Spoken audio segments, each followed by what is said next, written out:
Hey Aries, how's it going? I'm on screen because I wanted to talk about the energy because I finally, yesterday, figured everything out. Not everything, but what's going on. And I thought that information would be useful to you, and is usually talking to you like 10 minutes with just staring at my hands. I don't really like. So if you don't want to hear me talk about the energy right now, I'll put a timestamp in the description box. You can skip this and go straight to the reading. Okay, so the sky's crazy right now, and there's lots of discord, violent discord. And there may be, if you have a block right now, okay, so Venus retrograde is stopping any sort of creative product or projects, any financial projects, love issues. There's problems in all of the domains that Venus rules. And so even trying to push those forward is really just going to be sort of energy wasted until she goes direct at the end of the month. But then we have Mercury retrograde at the same time. So we're looking about until July 15th, where it's kind of just like hands off, like, especially since we also have these eclipses coming up, the next two. I don't like the next one. So I would say, as much as you can, take it easy between now and July 15th, because tempers are running high. People are done, really. Everybody in their own life is done with something and looking for an excuse to explode. You don't want to exacerbate that situation in someone else and receive the brunt of it. So that's just a general thing. Now, over the past few weeks, we've been seeing these readings about hidden dynamics, about looking at things from a different perspective, about the third, it's not an obvious solution. What's the alternate solution? And I'll admit, in my own life, I was seeing how it's kind of like that M. Night Shyamalan films where you watch the whole thing and you think you know what's happening, and then in the last second, he changes the context, and you have to reread the whole situation with those new lenses. So that's kind of what's going on right now. You're getting the information that you need to piece together whatever is, like, particularly those of you who are in situations that are just completely stalled, totally blocked, or you have choices, you don't know what to do, or there's someone who's taken your power away, you feel powerless. Anywhere where you don't know what to do, and there seems to be no way out. The truth is, the information has been coming to you. You just haven't had that one piece that connects all the dots. Now, what's the one piece, I think, in many of these situations for people is going to be soulmates. Okay, not the soulmates, twin flames, whatever, meant to be together forever kind of thing. However, those people are also experiencing this. But soulmates, the people that we make life contracts with, we'll have hundreds in our lifetime. Now, my situation, the thing with soulmate situations is that there's always some reason why you can't walk away or don't want to walk away, right? So if it's a twin flame thing, you think you're meant to be together and you desperately love this person, so you hang on even though they treat you like crap.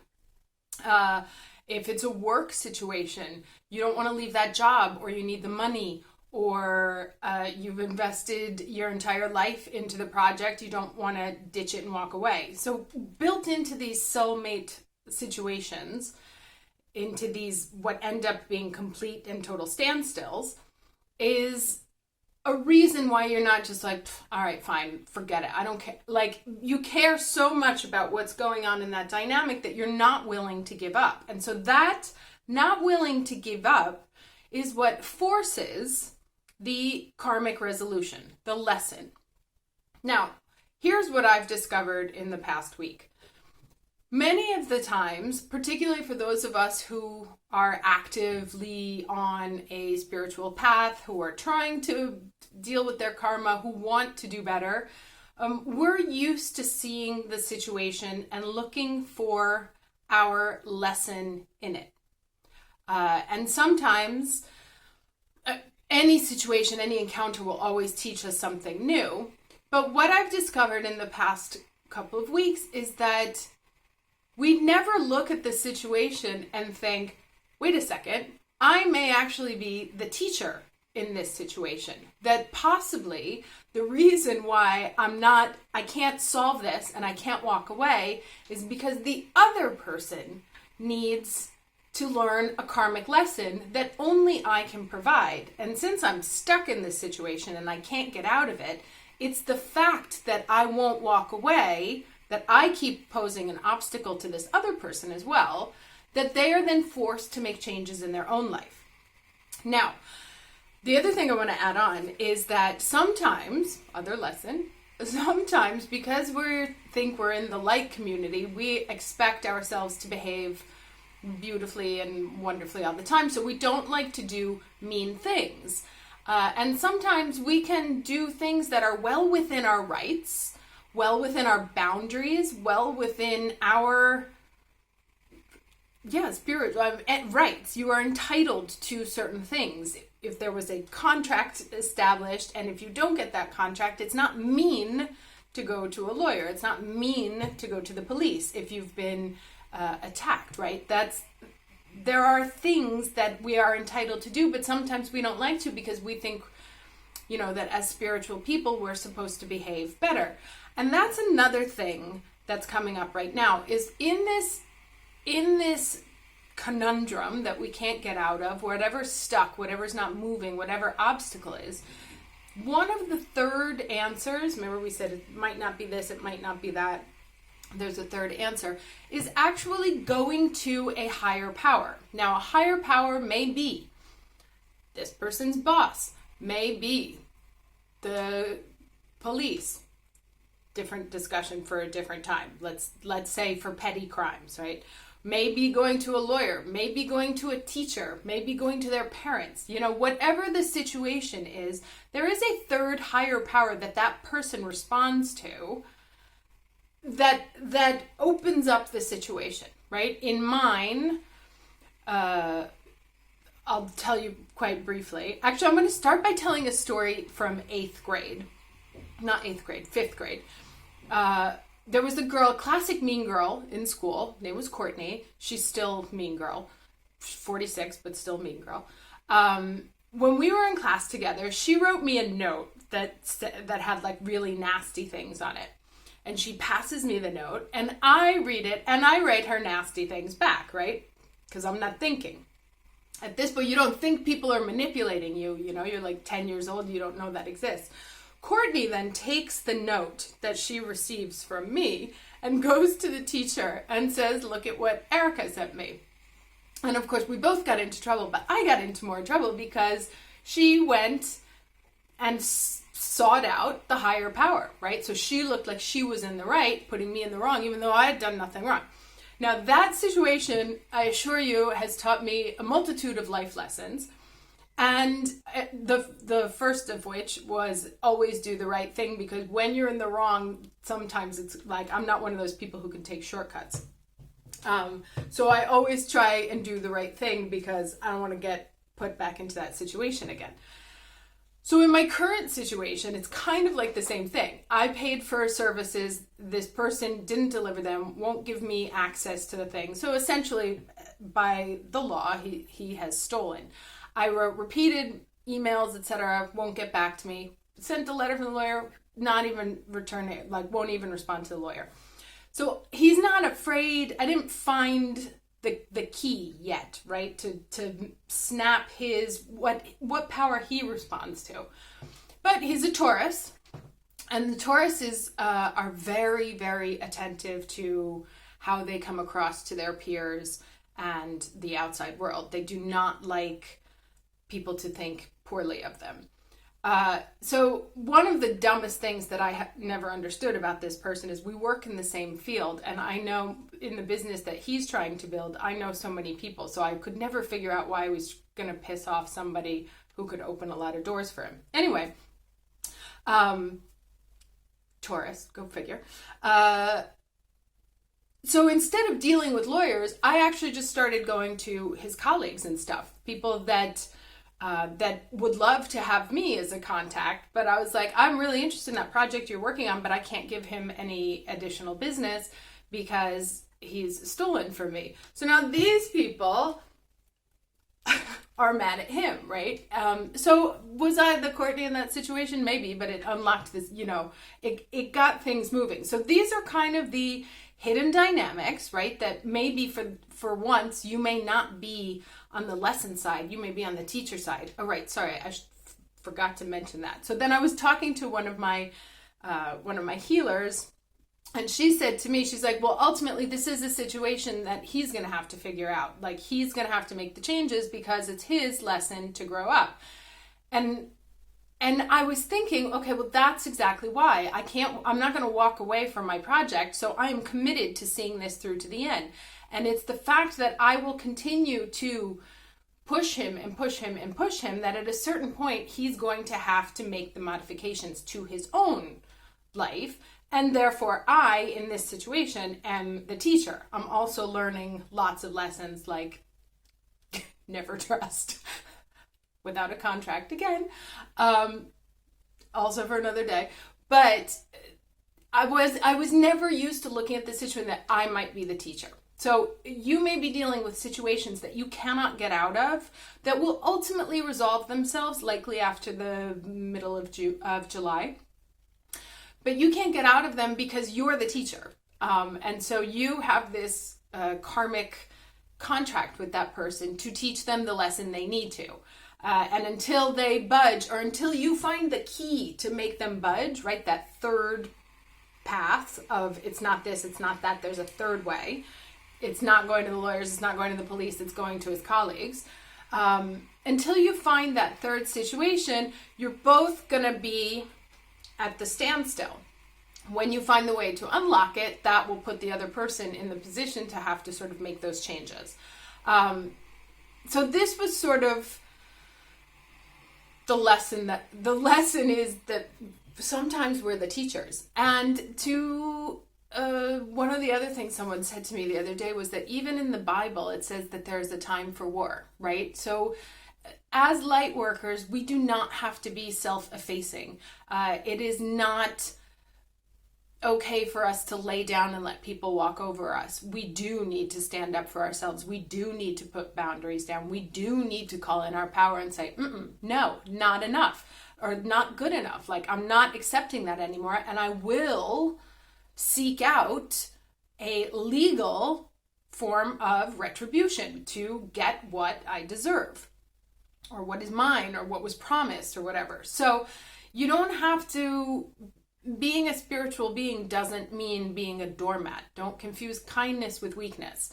So those were kind of the two big lessons. Might be the teachers right now, and if you have a right, stand up for yourself. Now, that said, I've been talking too long. I am going to look at the cards right now, so I'll be right back. Okay, Aries, let's look at the current energy right now for Aries. What's the current energy for Aries on today, June 12th, 2020? Current energy for Aries.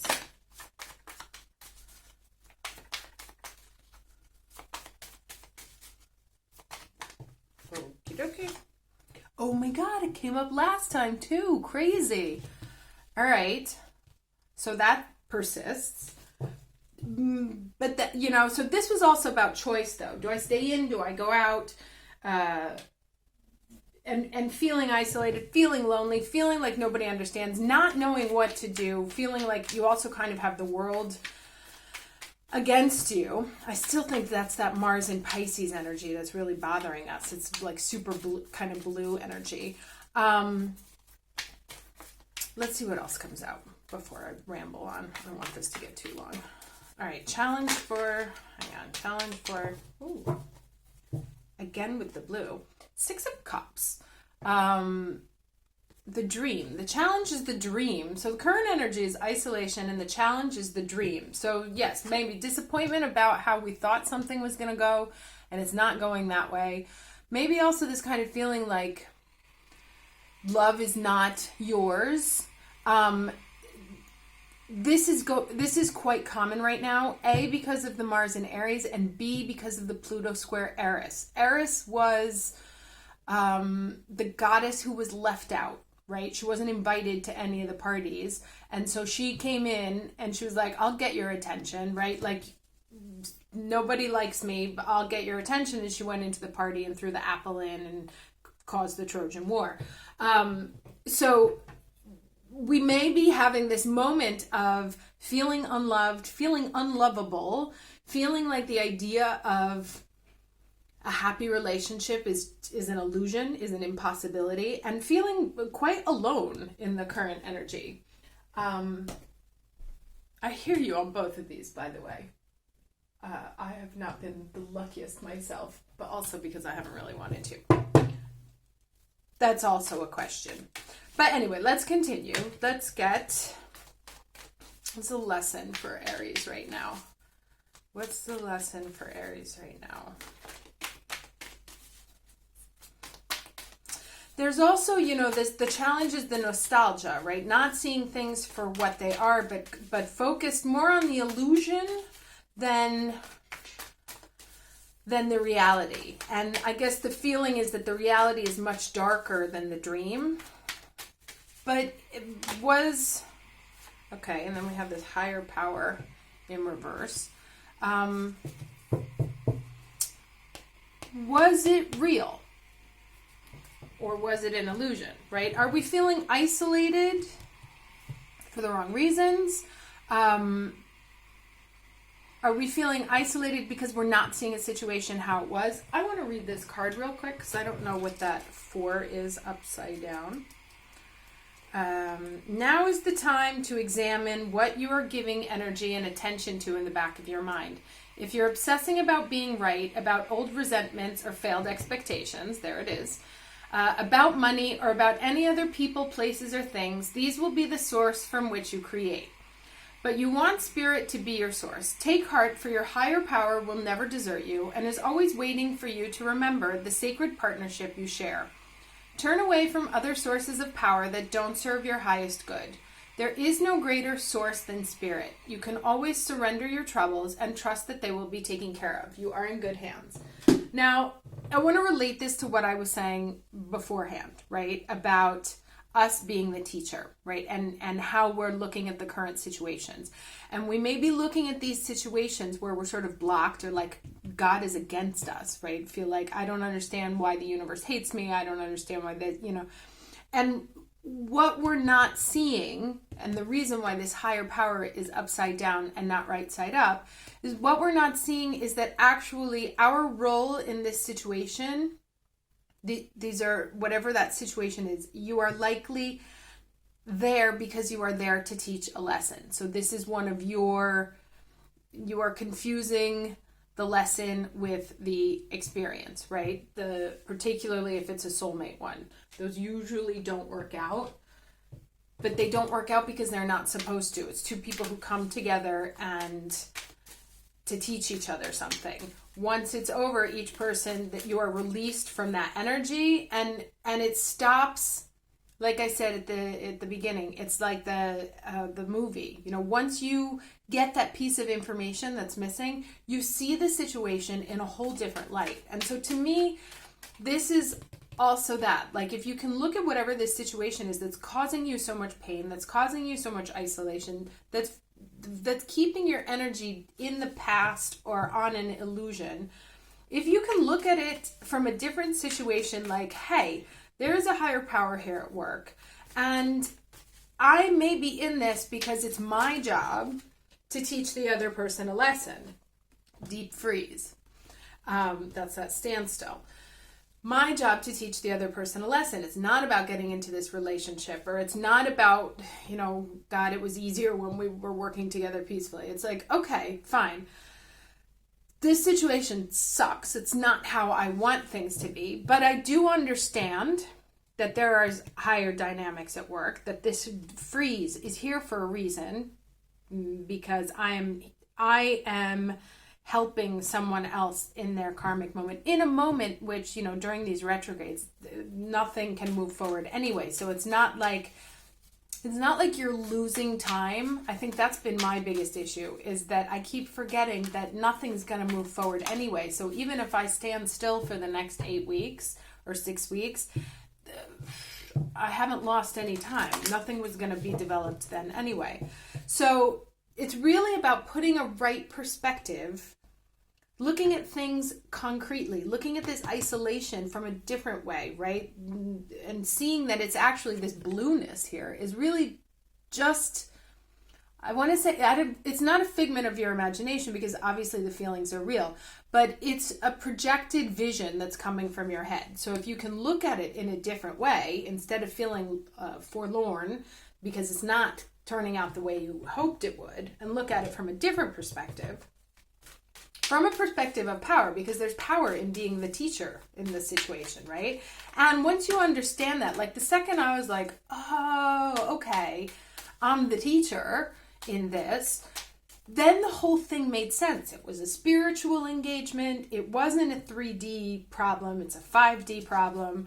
And there was also like, it's, you know, I haven't done anything wrong. I've done what I'm supposed to be doing. And then I'm just in this sort of like parenthesis of a moment that as soon as I can get this over with, and my lesson in it was standing up for myself, seeing things clearly, seeing that I had a right to that, but that he was not going to be the person who was going to be able to provide it for me. And that at that point I was going to have to take steps to take back my power and walk away from it. And that's when the fun started. But can I get one more card, please, for Aries? Current energy. Or, yeah, I'm going to get one more card. Dry desert. I've never seen this card before. It never comes out. Dry desert, but in the reverse. So let's see what it means in the reverse here. I think deep freeze is pretty obvious. Oh, and interesting, it moves from a deep freeze to a dry desert, right? So both mildly uncomfortable situations, but let's see what the 31 is. Oh, it opens straight up to it. Incredible. Okay, the subject of your inquiry is barren and can't give you anything right now. There it is. No matter how beautiful and seductive the shimmering glow of a mirage, this is an illusion, right? So there's a lot about illusions going on right here.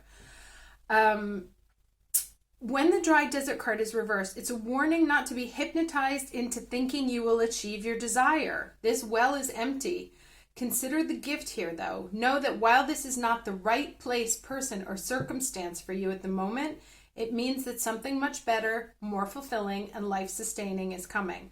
Celebrate the warning and be grateful. So interesting, right? Okay.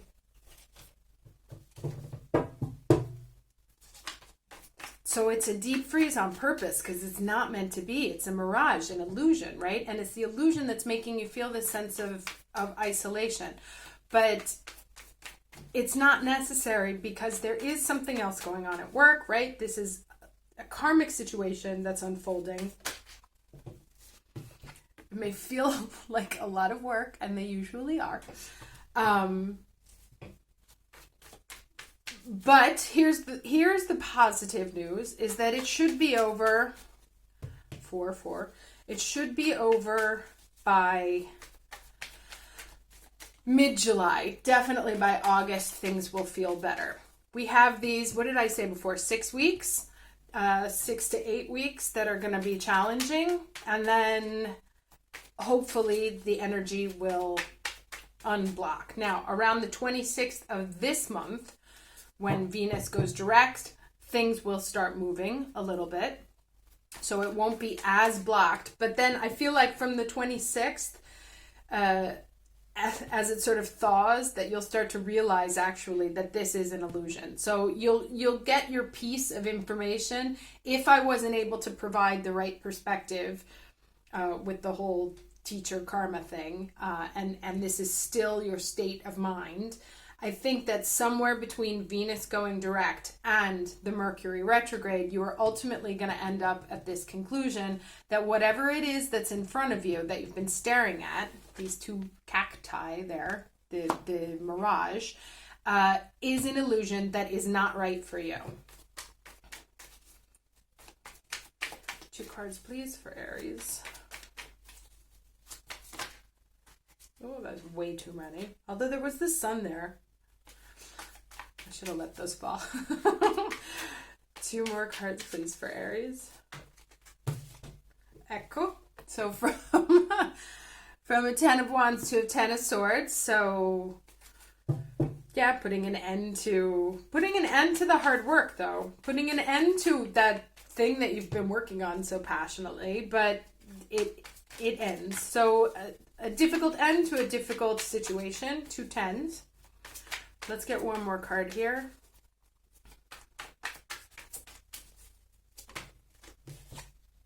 Oh, and a third 4 right there. And this is what happens at the end, right? So this is your process over the next couple of weeks. Putting down the wands, realizing that it's more work than it's worth, or finally taking those 10 wands to the top, right?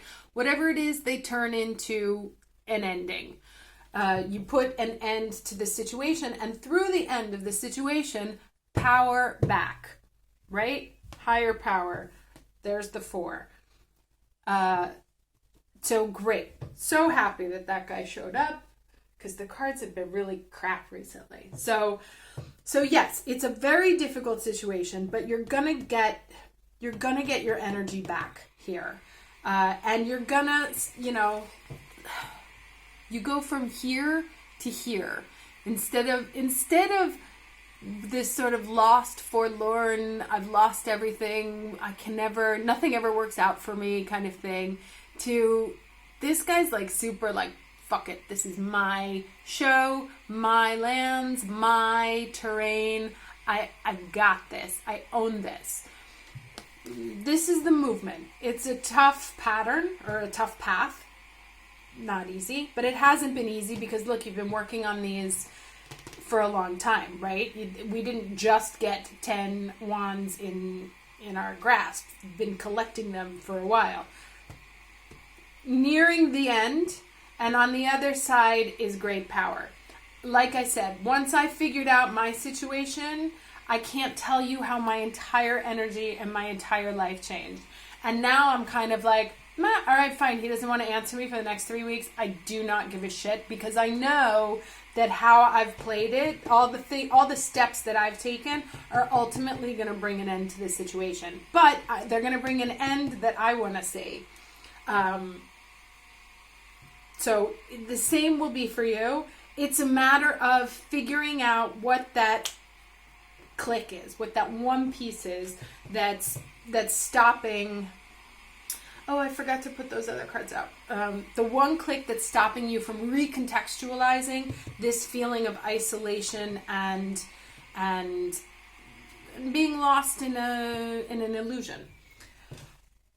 Okay, so I want to do one card of advice for everybody, and then I'm going to pull 3 cards. So I would say right now, think of whether you want to pick a one or 2 or 3, and then I'll deal those cards later. So for right now, this is for everybody. Advice for all Aries, please. Today, June 12th, 2020. What advice for all Aries?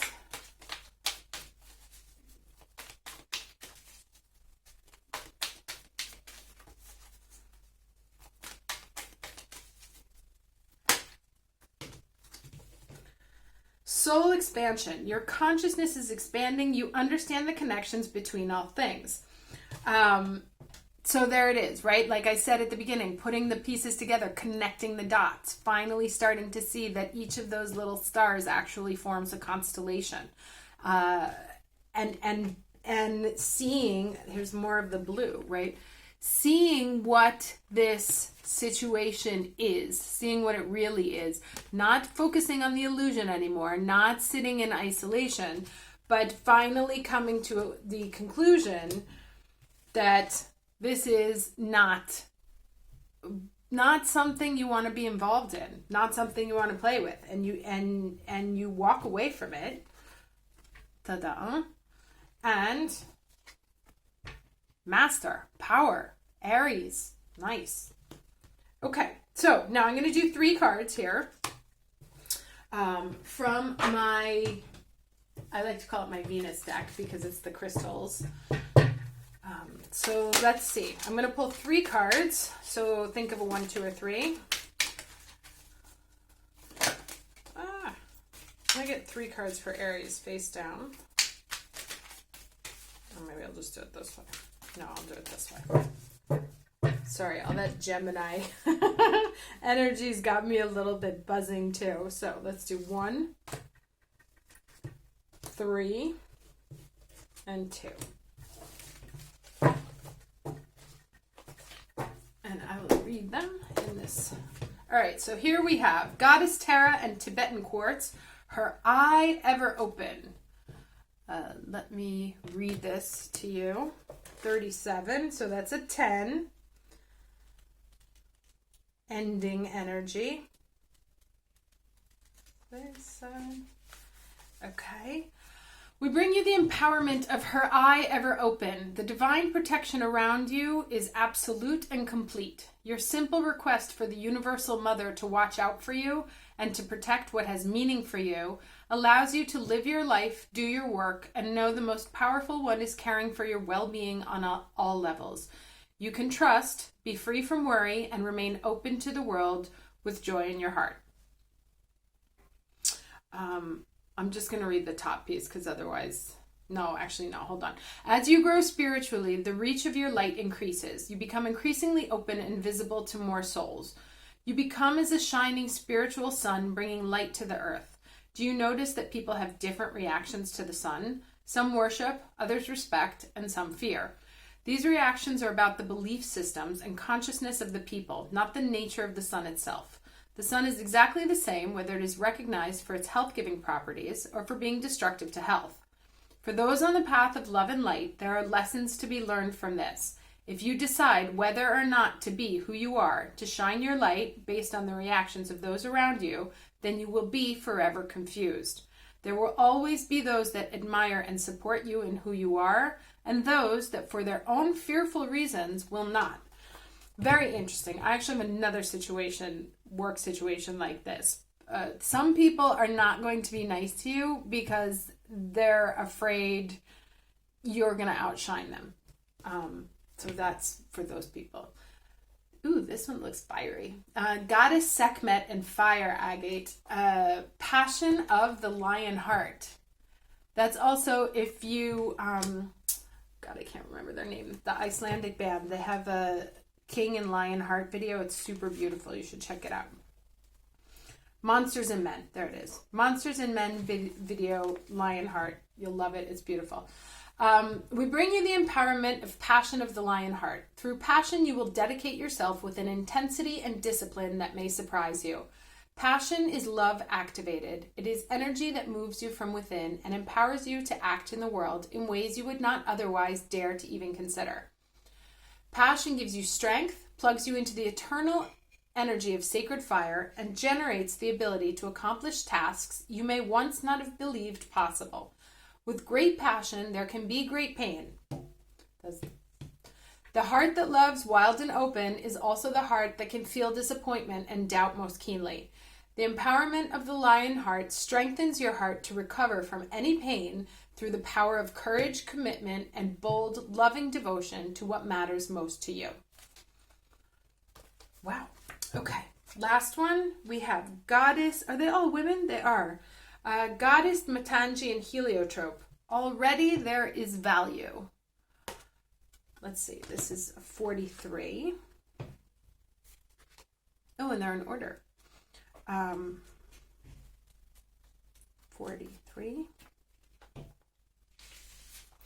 We bring you the empowerment to see that that already there is value. It is natural for creative energy to become excited by new possibilities, new ideas, and new forms. It is also possible, however, for creative energy to become engaged in liberating the undiscovered value within that which already exists, polishing it until it shines with divine light. Sometimes there is a need to shed the past and all associated with it completely, starting afresh. However, at other times, there is something of value from the past that can, if allowed to bask in the light of your creativity, become very valuable for your future. In your enthusiasm to move forward in life, don't forget to take the value that already exists in your world along with you. Interesting. I feel like this one speaks very much to this situation. Like not being able to see, being so focused on what was or what you thought was going to happen in the past that the present has you feeling really forlorn and isolated. And so it's really about taking true stock of the conditions in which you find yourself and looking for abundance even where there doesn't seem to be any, right? You know, I hate to say thing, but things can always be worse. That's the one thing we've learned. So even if you're feeling like this and still waiting for that piece to sort of click and put the picture into focus, or see it for what it really is, that it might be best to sort of attune your energy to the good things that you can touch, feel, that already exist in your universe. And that will help you sort of get out of this sort of illusory state of past nostalgia. This is definitely that Mars and Pisces energy here. Okay, so wow, interesting reading. I'm going to stop talking because I've been rambling on for a while. I wish you all the very best. I will see you shortly for the second half of the month, and take care. Bye.